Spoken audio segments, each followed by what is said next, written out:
Adolf Hitler, the indomitable Nazi leader, is now Chancellor of Germany. Inspired by his terrific driving force, the Nazi movement he created in 1920 has grown into a mighty army. And this unflinching patriot, whose burning zeal fires the imagination of his countrymen, wields authority over 30 million followers.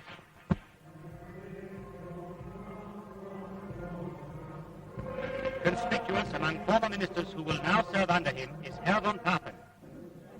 This ex-chancellor, typical representative of Prussian aristocracy, now takes office as vice-chancellor. Germany's fate is the fate of the world. Germany's distress is the distress of the world. The prosperity of the individual nations is the prosperity of all. An excited crowd gathers outside the presidential palace on learning that Hindenburg has sent for Hitler to form a government.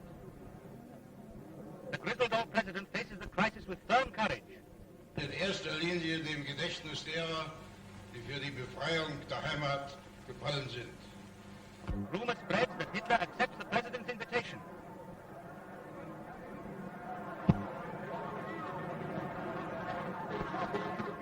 And heartened by his full-throated welcome, Hitler returns to his headquarters to form his cabinet. The new chancellor loses no time in assembling his colleagues, warmly greeting von Papen. And so Adolf Hitler, the one-time laborer, becomes chancellor, facing the gigantic task of guiding Germany back to a peaceful prosperity.